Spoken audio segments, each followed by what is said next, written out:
அஸ்ஸலாமு அலைக்கும் வரமத்துல்லாஹி வபரகாத்துஹு. நம்ம இன்னைக்கு ஒரு குட்டி கதையை பார்க்கலாம். ஒரு சிறிய கிராமத்தில் ரஹ்மான் என்றவன் அவன் மனைவி ஆயிஷாவுடன் வாழ்ந்து கொண்டிருந்தான்.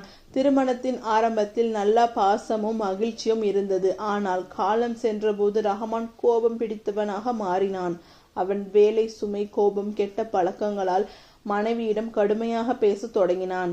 சின்ன தவறுக்கு கூட ஆயிஷாவை திட்டினான். சில நேரங்களில் அடிக்கவும் செய்தான்.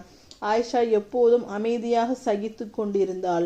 அவள் நினைத்தாள், இவர் ஒரு நாள் மாறுவார், அல்லாவிடம் நான் துஆ செய்கிறேன் என்று.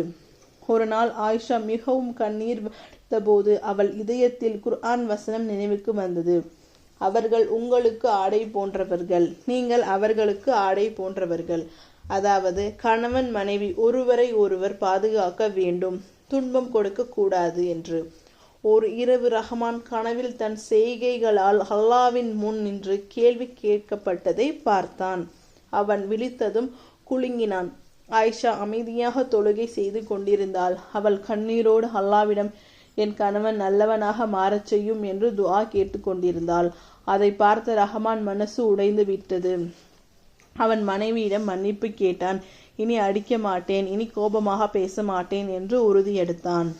இஸ்லாம் கணவன் மனைவியை காப்பாற்றுபவனாக வைத்திருக்கிறது, துன்புறுத்துபவனாக அல்ல.